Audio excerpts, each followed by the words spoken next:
السلام عليكم ورحمة الله وبركاته.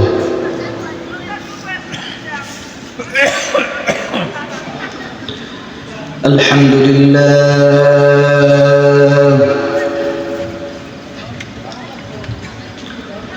الحمد لله الذي جعل الشمس والقمر بحسبان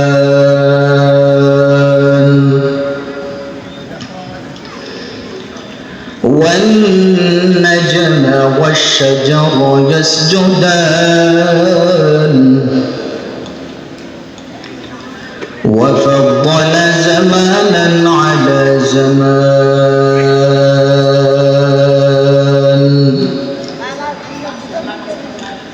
كما فضل مكانا على مكان وإنسانا على إنسان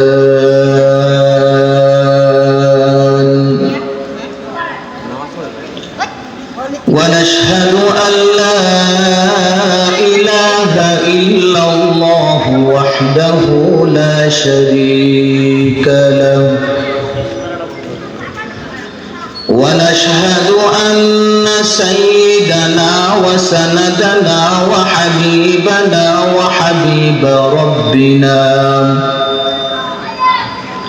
وطبيبنا وطبيب قلوبنا ومولانا محمدا عبده ورسوله صلى الله تعالى عليه وعلى آله وأصحابه وبارك وسلم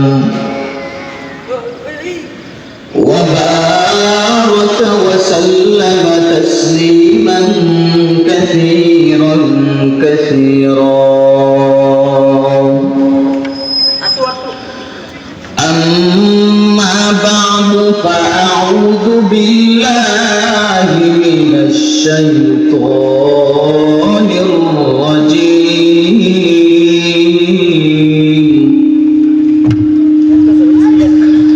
بسم الله الرحمن الرحيم.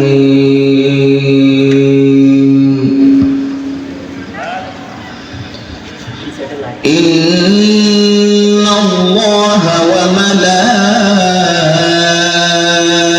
وملائكته يصلون على النبي يا أيها الذين آمنوا صلوا عليه وسلموا تسليما. وقال النبي صلى الله عليه وسلم من صلى علي صلاة صلى الله عليه عشرا أو كما قال النبي عليه الصلاة والسلام. اللهم صل على محمد وعلى آل محمد كما صليت على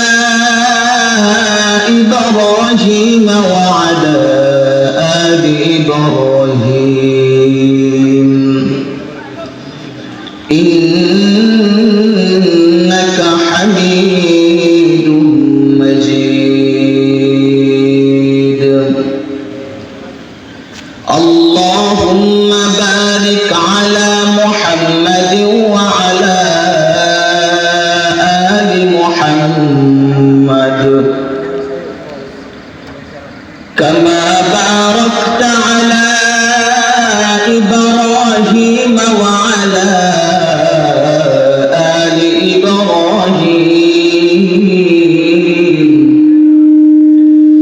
إنك حميد مجيد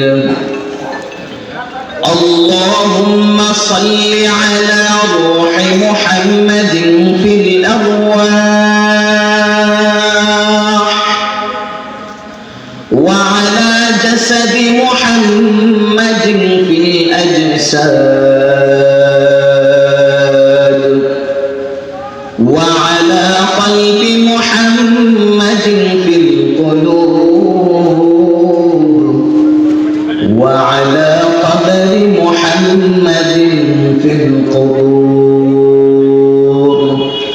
سبحانك لا علم لنا إلا ما علمتنا إنك أنت العليم الحكيم رب اشرح لي صدري ويسر لي أمري واحلل عقدة من لساني يفقهوا قولي दिन की सूरज डूब रही है हम लोगों के सामने दिन की सूरज डूब रही है हम लोगों के सामने रोज़ महशर किया जो अब है मुस्तफा के सामने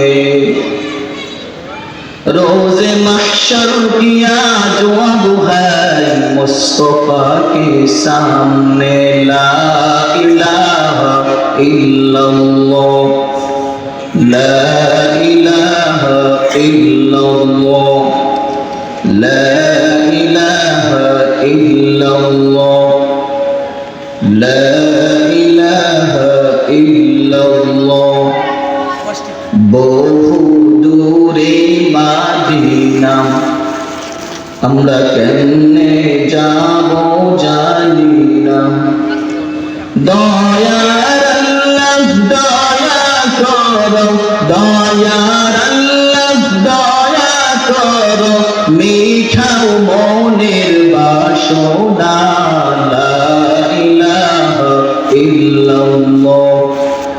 لا إله إلا الله لا إله إلا الله لا إله إلا الله محمد رسول الله दुनिया ये सदाकत में तेरा नाम रहेगा दुनिया ये सदाकत में तेरा नाम रहेगा सिद्दीक तेरा नाम से इस्लाम रहेगा सिद्दीक तेरा नाम से इस्लाम रहेगा दुनिया की अदालत में तेरा नाम रहेगा दुनिया की अदालत में तेरा नाम रहेगा और तेरे नाम से इस्लाम रहेगा और तेरा नाम से इस्लाम रहेगा दुनिया ये सियासत में तेरा नाम रहेगा दुनिया ये सियासत में तेरा नाम रहेगा आली तेरा नाम से इस्लाम रहेगा आली तेरा नाम से इस्लाम रहेगा दुनिया की मुअज्जिन में तेरा नाम रहेगा दुनिया की मुअज्जिन में तेरा नाम रहेगा बेलाल तेरा नाम से इस्लाम रहेगा बेलाल तेरा नाम से इस्लाम रहेगा अल्हम्दुलिल्लाह अल्लाह पाकेर दरबारे लाख कोटी शुक्र মহান রব্বুল আলামিন ওয়াল জালাল ওয়াল ইজ্জা ঐতিহ্যবাহী জামিয়া মাদানিয়া হামিদ সুন্নাহ কলাবাগান মাদ্রাসার বার্ষিক বড়সভার সম্মানিত সভাপতি সাহেব, সহ সভাপতি সাহেব, প্রধান অতিথি সাহেব, হযরত উলামায়ে কেরাম, আমার সামনে উপবিষ্ট দিন দরদে ইসলাম প্রিয় তাওহীদি ভাই, পর্দার আড়ালের মা ও বোনেরা, আল্লাহ তাআলার দরবারে লাখ কোটি শুকর। মহান রব্বুল আলামিন আজকের এই দিন, আজকের এই রাত্রটা আমাদের জন্য অনেক বড় নিয়ামত দান করেছেন। কেমন নিয়ামত? আল্লাহ সুবহানাহু ওয়া তাআলা পবিত্র কালামুল্লাহ শরীফে বলেন, সূরা ইব্রাহিমের 7 নম্বর আয়াতের শেষের দিকে বলেন, বিসমিল্লাহির রহমানির রহিম, লাইন শাকারতুম লাযীদান্নাকুম ওয়া লাইন কাফারতুম ইন্না আযাবী লাশাদীদ। আল্লাহ সুবহানাহু ওয়া তাআলা পবিত্র কালামুল্লাহ শরীফের এই আয়াতের মধ্যে বলেন, ও বান্দা, তুমি নিয়ামত পাইছো, নিয়ামত পাওয়ার পর বান্দা তুমি যদি নিয়ামতের শুকর আদায় করো, আমি আল্লাহ নিয়ামত দ্বিগুণ করে দেব। সুবহানাল্লাহ। তারপর আল্লাহ সুবহানাহু ওয়া তাআলা বলেন, বান্দা তুমি নিয়ামত পাইছো, নিয়ামত পাওয়ার পর তুমি বান্দা নিয়ামতের শুকর আদায় করো নাই, আমি আল্লাহ তোমার থেকে নিয়ামত ছিনিয়ে নিলাম। ওয়ালা ইন কাফারতুম ইন্না আযাবী লাশাদীদ।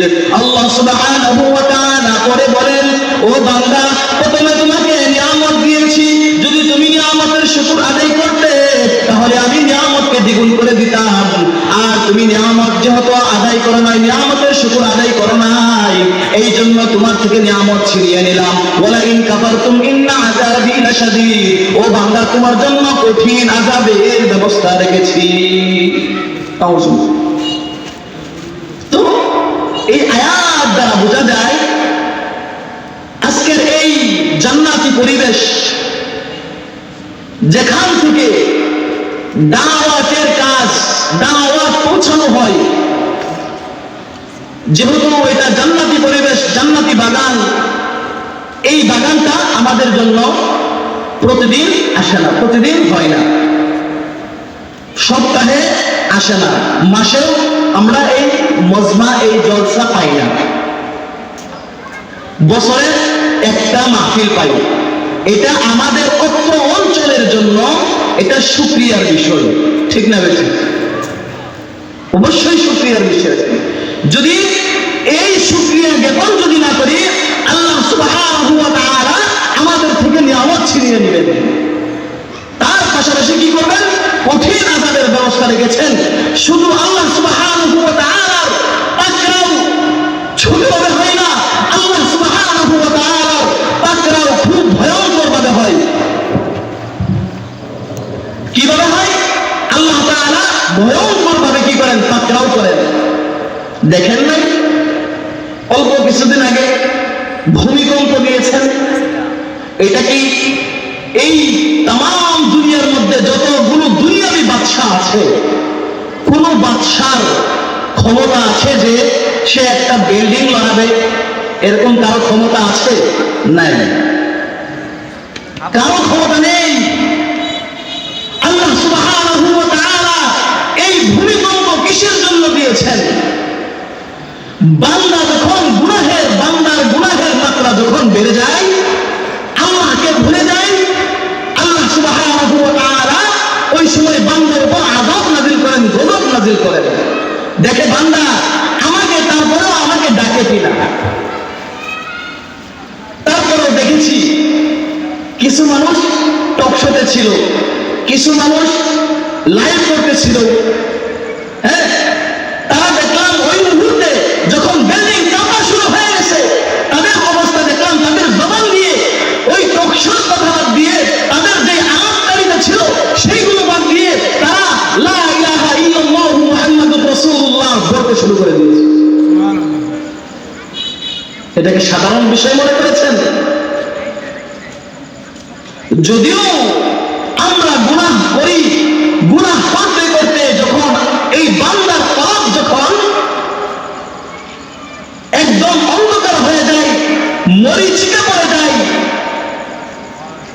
বান্দা যখন একটা গুনাহ করে তখন বান্দার কলবে একটা কি পড়ে, একটা গুনাহের দাগ পড়ে যায়, কলবে একটা দাগ পড়ে যায়, দাগ দাগ।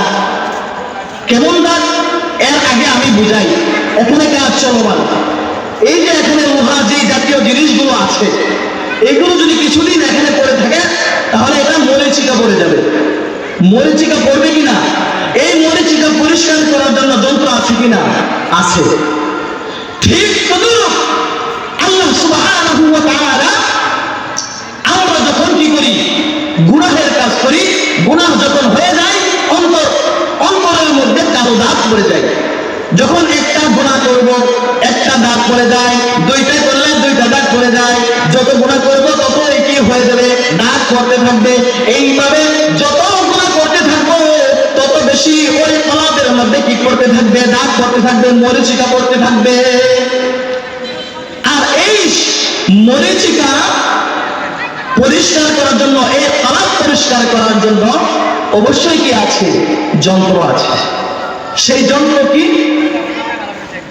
আল্লাহ রাব্বুল আলামিন বলেন, ও বান্দা তুমি গুনাহ করেছো, তুমি আমি রবের কাছে তুমি পানাহ চাও, তুমি তওবা করো, ইস্তেগফার করো, বেশি বেশি কোরআন পাঠ করো, বেশি বেশি জিকির করো, আমি আল্লাহ সুবহানাহু ওয়া তাআলা তোমার কলব কি করব, পরিষ্কার করে দেব। সুবহানাল্লাহ। তো এই জন্য বুঝাইতে চাইছিলাম যে এই বাগান, এই মাহফিল, এটা আমাদের জন্য বড় নিয়ামত। বড় কি? বড় নিয়ামত, যা বলে বোঝানো সম্ভব নয়। তাই আজকের এই রাত্রিটা অন্তত হযরত উলামায়ে কেরামদের জবান থেকে যখন কথা শুনবো, প্রতিটা কথার বিনিময়ে আল্লাহ সুবহানাহু ওয়া তাআলা আমাদের আমলনামায় কি দান করবেন? নেকি দান করবেন। সুবহানাল্লাহ। শুধু তাই নয়, যে হক্কানি উলামায়ে কেরামগণ এখানে বসবেন, তাদের চেহারা মুবারকের দিকে যদি তাকায়, আল্লাহ সুবহানাহু ওয়া তাআলা কি করবেন? সগীরা গুনাহগুলো, ছোট ছোট যে গুনাহগুলো হয়েছে আল্লাহ তাআলা সেগুলো কি করবেন? ক্ষমা করে দেবেন। সুবহানাল্লাহ। প্রিয় হাজিরিন, আজকের আলোচ্যের বিষয় হলো আমার, যেহেতু আয়াত করেছি, আল্লাহ সুবহানাহু ওয়া তাআলা বলেন, ইন্নাল্লাহা ওয়া মালাইকাতাহু ইউসাল্লুনা আলান নবী ইয়া আইয়ুহাল্লাযীনা আমানু সাল্লু আলাইহি ওয়া সাল্লিমু তাসলিমা। আল্লাহ সুবহানাহু ওয়া তাআলা এই আয়াতের মধ্যে বলেন, আল্লাহ ও তার ফেরেশতাগণ নবীর প্রতি রহমত প্রেরণ করেন, রহমত বর্ষণ করেন। কার প্রতি? নবীর প্রতি। কোন নবী? আখিরি নবী, সরকারে আদু আলম সাইয়্যিদুল মুরসালিন খাতামুন নবিয়্যিন হযরত মুহাম্মদ আরবি সাল্লাল্লাহু আলাইহি ওয়াসাল্লামের প্রতি কি করেন? রহমত বর্ষণ করেন। কে? আল্লাহ স্বয়ং ওই নবীর প্রতি রহমত বর্ষণ করেন। শুধু আল্লাহ তাআলা নয়, আল্লাহ তাআলার যেই ফেরেশতাগণ আল্লাহ তাআলা সৃষ্টি করেছেন, নূরের ফেরেশতাগণ, ওই সমস্ত ফেরেশতারা পর্যন্ত ওই নবীর, আপনার আমার নবীর জন্য কি করতে থাকে? রহমত কি করতে থাকে? প্রেরণ করতে থাকে। আল্লাহ সুবহানাহু ওয়া তাআলা পরে বলেন, ও ঈমানদারগণ, তোমরা আমার প্রিয় বন্ধুর প্রতি, আমার প্রিয় বন্ধু হাবিব মুহাম্মদুর রাসূলুল্লাহ সাল্লাল্লাহু আলাইহি ওয়াসাল্লামের প্রতি তোমরা কি করো? রহমত প্রেরণ করো, সালাম বর্ষণ করো, দুরূদ পাঠ করো। কে বলেছেন? স্বয়ং রব্বুল আলামিন কি করেছেন? আদেশ দিয়েছেন। আর প্রত্যেকটা ঈমানদারের জন্য, নবীর জন্য দুরূদ পাঠ করা ফরজ। দুরূদ পাঠ করা কি প্রত্যেকটা ঈমানদারের জন্য ফরজ। এটা কে বলেছেন? আল্লাহ তাআলা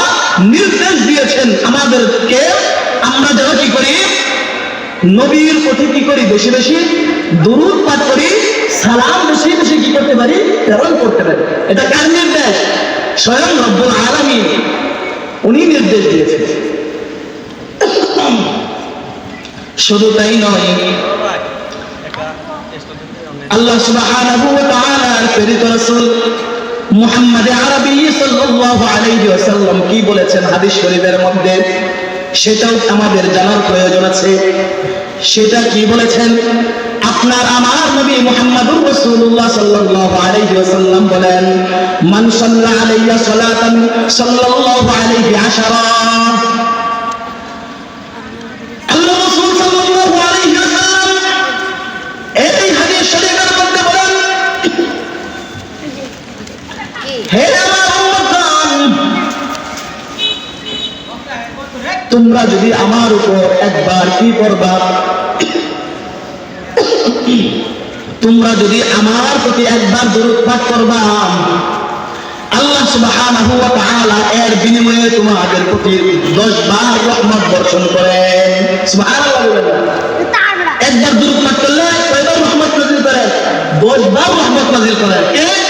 আল্লাহ।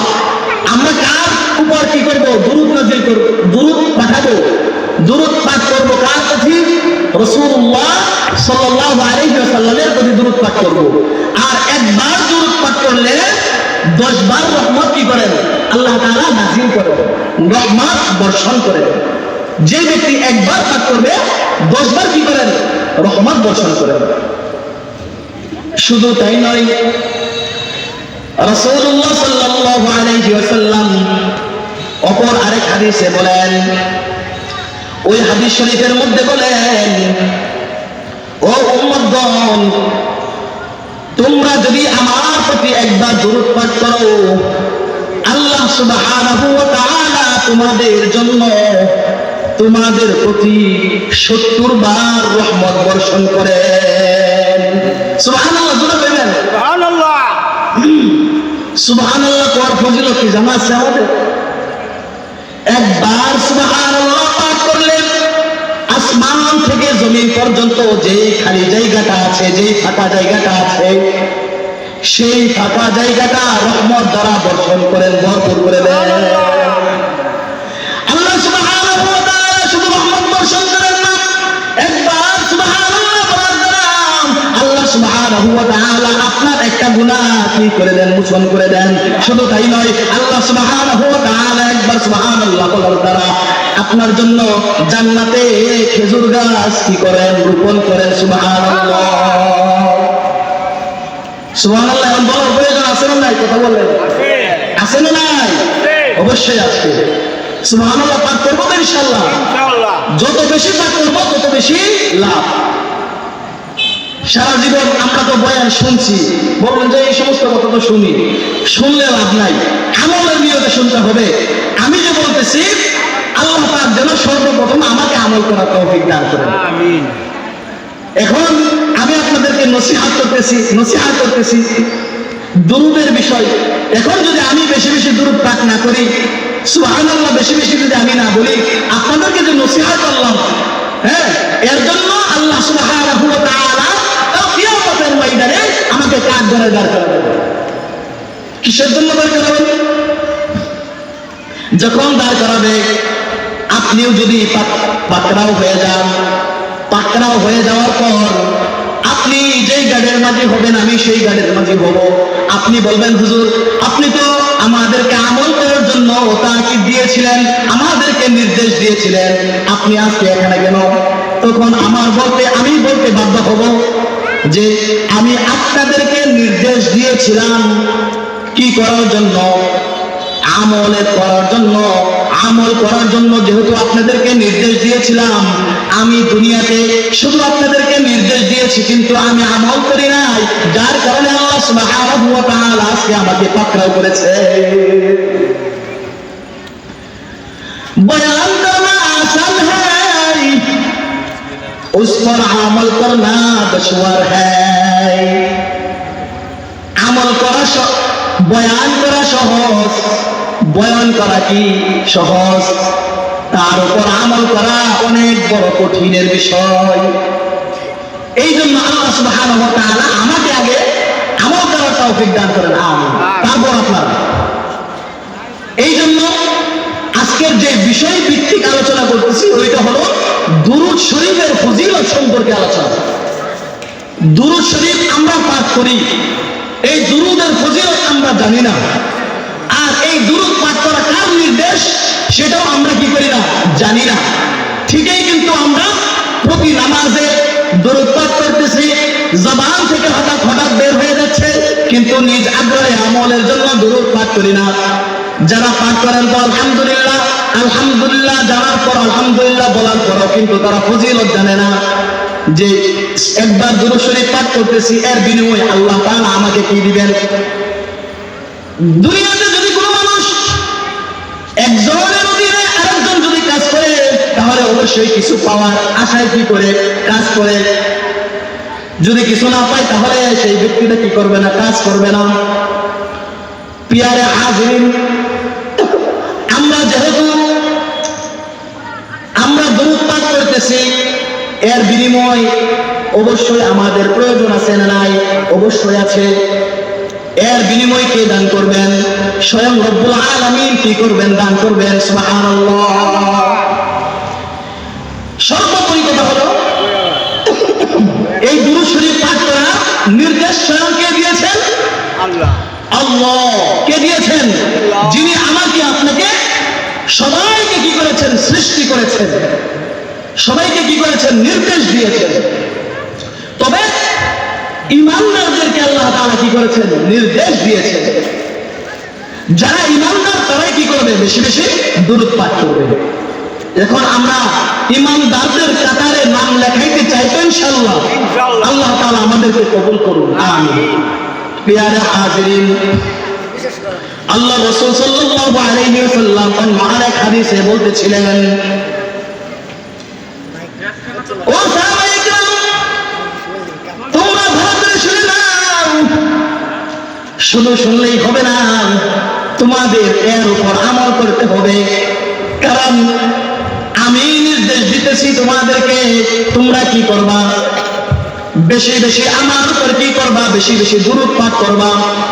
তখন সাহাবায়ে কেরাম, উপস্থিত সাহাবায়ে কেরাম জিজ্ঞাসা করতেছেন, ইয়া রাসূলুল্লাহ, ইয়া হাবিবাল্লাহ, আপনি এখন দুনিয়াতে আছেন, সেই কারণে আমরা কি করব, আপনার প্রতি কি করব, দুরূদ পাঠ করব, দুরূদ প্রেরণ করব, বেশি বেশি পাঠ করব।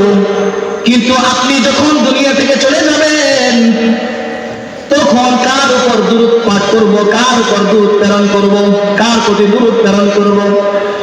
তখন রাসূলুল্লাহ সাল্লাল্লাহু আলাইহি ওয়াসাল্লাম মুচকি হেসে দিয়েছেন। মুচকি হেসে দিয়ে উপস্থিত সকল সাহাবায়ে কেরামদেরকে বলেন, ও সাহাবায়ে কেরাম, তোমরা ভালো করে শুনে নাও, এই জমিনের জন্য, तमाम জমিনের জন্য আল্লাহ সুবহানাহু ওয়া তাআলা নবীদের শরীর খাওয়া হারাম করে দিয়েছেন। সুবহানাল্লাহ।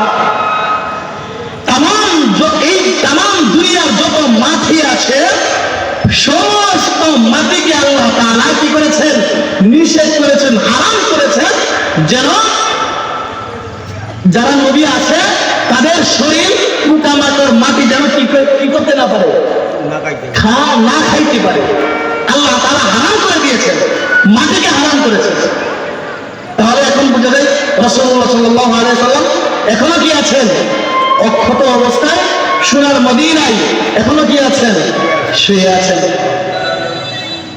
এখনো কি আছেন, শুয়ে আছেন। তো এই রাসূলুল্লাহ কবর জিয়ারত করার জন্য অনেক হাজী সাহেবগণ যায়। আমার সামনে অনেক হাজী সাহেব আছে। আল্লাহ তাআলা যারা গেছে তাদেরকে আরো বারবার যাওয়ার তৌফিক দান করুন, আমিন করুন। আর আমরা যারা যাইতে পারছি না, আমাদের তো যাওয়ার ইচ্ছা মনে জাগে তো নাকি, যাইতে চাই তো নাকি? যদি মক্কা মদিনায় যাইতে চান তাহলে আপনাদেরকে আমল দিব, সেই আমল চালিয়ে যান, আল্লাহর কাছে চান, আল্লাহর কাছে বলতে থাকেন, তাহলে ইনশাআল্লাহ দেখবেন আল্লাহর পক্ষ থেকে একদিন ফয়সালা হয়ে যাবে। প্রিয় হাজিরিন, টাকা পয়সা থাকলে মক্কা মদিনা দেখা যায় না, কি যায় না, দেখা যায় না। আল্লাহ তাআলা যাকে কবুল করেন সেই কি করতে পারে, যাইতে পারে। ঠিক না বেশি? তো পেয়ারা হাজির, আল্লাহ তাআলা আমাকে আপনাকে সবাইকে উম্মতি মুহাম্মাদি যারা আছে সকলকে মক্কা মদিনা দেখার তৌফিক দান করুন, আমিন। পেয়ারে হাজিরিন, আল্লাহ রাসূল সাল্লাল্লাহু আলাইহি ওয়াসাল্লাম বলতেছিলেন, ও সাহাবায়ে কেরাম, তোমরা ভালো করে জানো না এই মাটির জন্য আমার শরীরকে হারাম করে দিয়েছে। যখন তোমরা আমার প্রতি দরুদ পালন করবে দুনিয়াতে থাকা অবস্থায়, আল্লাহ সুবহানাহু ওয়া তাআলা এর বিনিময়ে একবার দরুদ পাঠ করলে আল্লাহ সুবহানাহু ওয়া তাআলা 10 বার রহমত বর্ষণ করেন। শুধু তাই নয়, অপর আরেক হাদিসে পাওয়া যায় 70 বারের কথা। আর এক হাদিসের মধ্যে পাওয়া যায় যে ব্যক্তি একবার দরুদ পাঠ করবে আল্লাহ সুবহানাহু ওয়া তাআলা 10 বার রহমত নাযিল করেন, রহমত বর্ষণ করেন। শুধু তাই নয়, আপনার আমার যেই গুনাহ হয় না এরকম কোন ব্যক্তি আছে না? গুনাহ হয়, সবারই হয়, কম বেশ সবারই কি হয়, গুনাহ হয়। যেই গুনাহ করতেছি সেই গুনাহ থেকে আল্লাহ সুবহানাহু ওয়া তাআলা 10টা গুনাহ মোচন করে দেন। সুবহানাল্লাহ দেবেন না? সুবহানাল্লাহ করে দেবেন। সুবহানাল্লাহ। একবার দরুদ পাঠ করলে 10 বার রহমত বর্ষণ করেন, 10টা গুনাহ কি করবেন? আল্লাহ তাআলা মাফ করে দিবেন। তারপর আল্লাহ তাআলা বলেন, ও বান্দা, শুধু তাই নয়, ও বান্দা তুমি ভালো করে জানো না যে 10টা গুনাহ মুছে যে শেষ হয়ে যাবে তাই না, তোমার জন্য 10টা দরজা বুলন্দ হবে। সেই 10টা দরজা কি? সেই 10টা দরজা হলো জান্নাতের 10টা দরওয়াজা কি হবে? বুলন্দ হবে।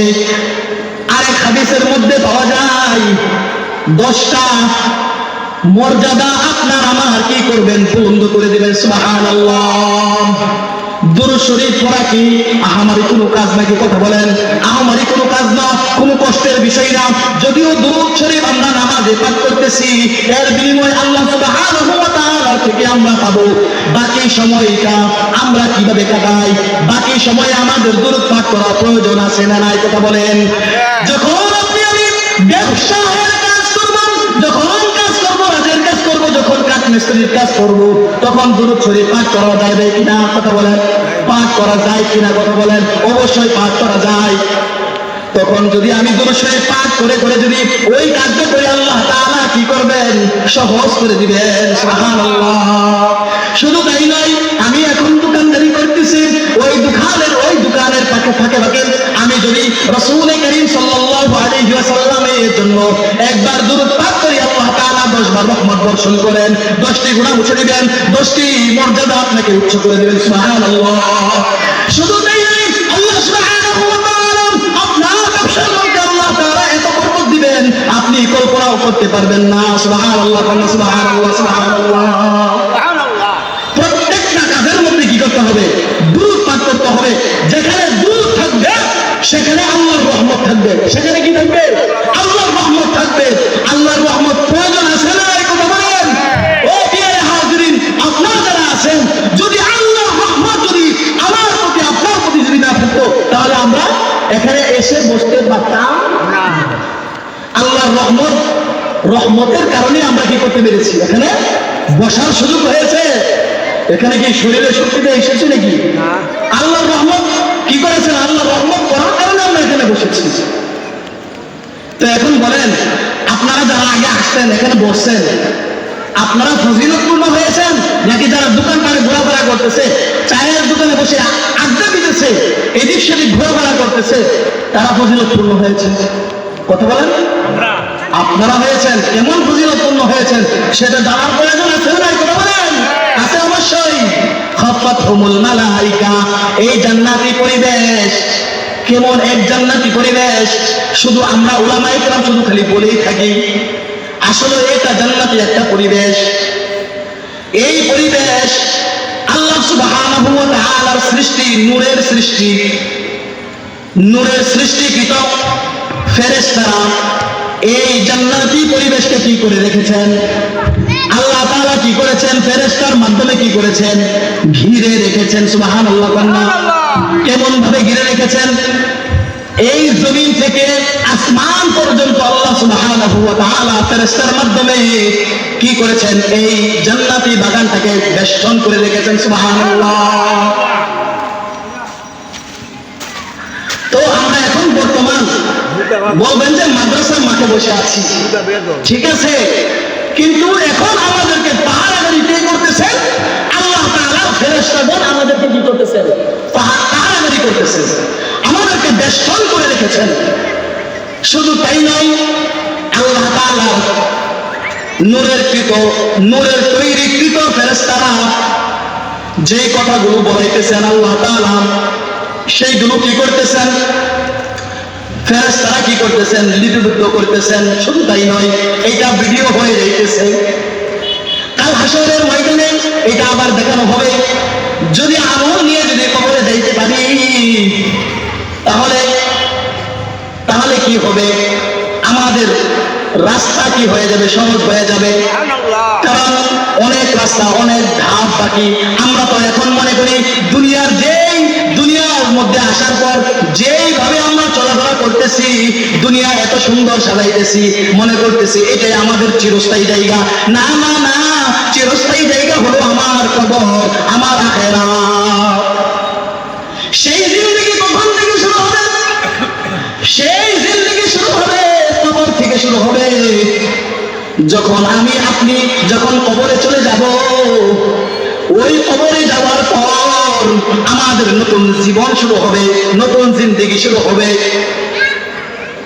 যদি দুনিয়ার মধ্যে যদি ভালো কাজ করে যাইতে পারি আর ঈমান নামক যদি দৌলত নিয়ে যদি কবরে যাইতে পারি, আল্লাহ সুবহানাহু ওয়া তাআলা ফেরেশতারা যখন আমাকে আপনাকে প্রশ্ন করবেন, প্রশ্নের সাথে সাথে ইমাম, একজন নাহু সরফের ইমাম, ওই ইমামের মতন ঠাস করে আমরা বিপরীত ফেরেশতাদেরকে প্রশ্ন করতে পারবো যদি ঈমান নিয়ে যাইতে পারি।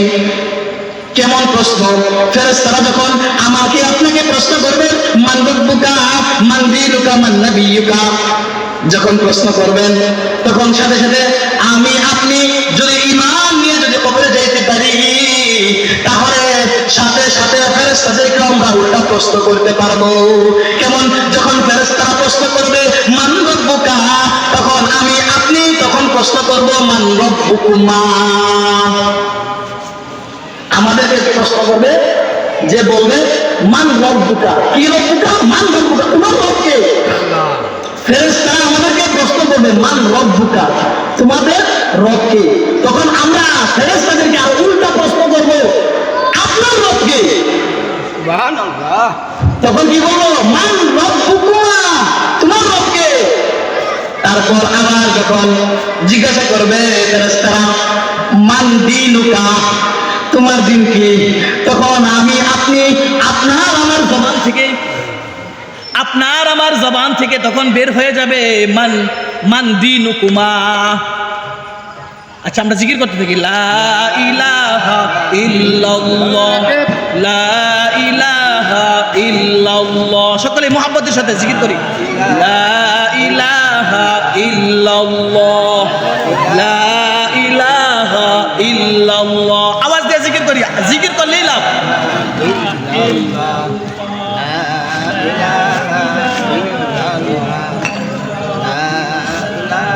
লা ইলাহা ইল্লাল্লাহ, লা ইলাহা ইল্লাল্লাহ, লা ইলাহা ইল্লাল্লাহ। মুরব্বী বাবারা একটু সামনের দিকে আসা পড়ি। হ্যাঁ, আরো অনেক বড় একজন মুফতি সাহেব আপনাদের সামনে উপস্থিত হয়েছে ইনশাআল্লাহ। উনিও আপনাদেরকে খুবই কোরআন হাদিস থেকে নসিহত করবেন, যেটা আমাদের দুনিয়া এবং আখিরাতে কাজে লাগবে ইনশাআল্লাহ। আমরা সকলে জিকিরের সাথে আমরা সামনের দিকে চলে আসি।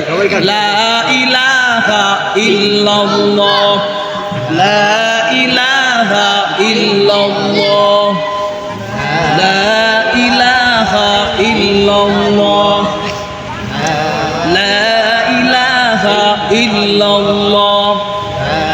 আওয়াজ দিয়ে জিকির করি লা ইলাহা ইল্লাল্লাহ লা ইলাহা ইল্লাল্লাহ মুহাম্মাদুর রাসূলুল্লাহ সাল্লাল্লাহু আলাইহি ওয়াসাল্লাম। আমি দুরূদ পাঠের ফজিলত বিষয়ে আলোচনা করতেছি। এখন যদি দুরূদ শরীফ আপনারা না করেন তাহলে এই বয়ানের কোনো লাভ আছে? লাভ নাই।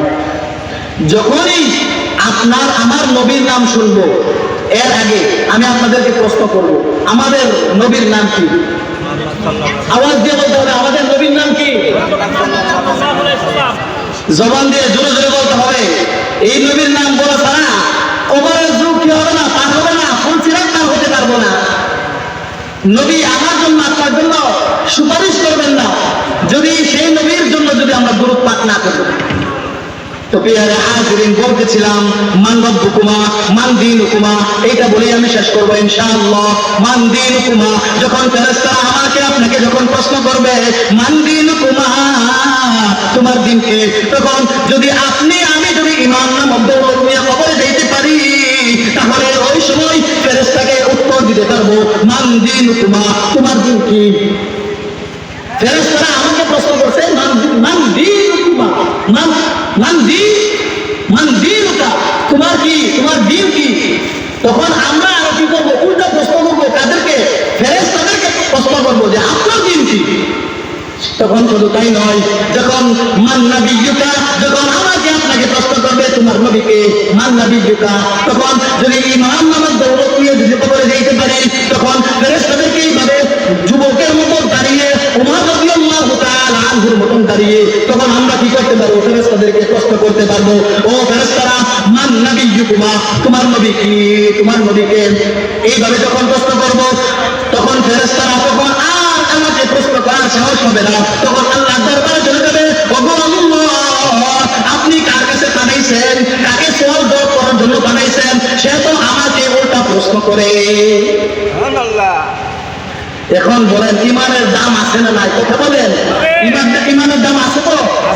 ইমানের প্রয়োজন আছে তো নাকি? ইমান যদি না থাকে তাহলে এই মুসলমানের কি নাই, কোনো দাম নাই। সোজা কথা, ইমান যদি না থাকে তাহলে সেই মুসলমানের কি নাই, কোনো কাজ নাই। কিসের মুসলমানের? তাহলে তো ইহুদি খ্রিস্টান বিধর্মী যারা আছে তাদের থেকেও আপনি অদম। কি ঠিক না বেটি?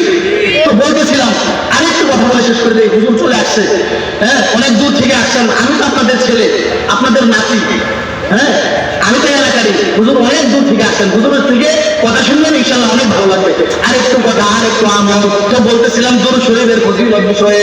দুরূদ শরীফ যেই ব্যক্তি 24 ঘন্টার মধ্যে, কয় ঘন্টার মধ্যে? 24 ঘন্টার মধ্যে যেই ব্যক্তি যদি আখির নবীর উম্মতদের মধ্যে যারা ঈমানদার, যারা 100 বার দুরূদ শরীফ পাঠ করবেন, আল্লাহ সুবহানাহু ওয়া তাআলা, আল্লাহ সুবহানাহু ওয়া তাআলা 100 বার দুরূদ পাঠ করলেন 100টি হাজত পূর্ণ করে দিবেন। সুবহানাল্লাহ, জোরে জোরে বলুন সুবহানাল্লাহ। 24 ঘন্টার মধ্যে যদি 100 বার দুরূদ পাঠ করতে পারি আল্লাহ তাআলা কয়টা হাজত পূর্ণ করবেন?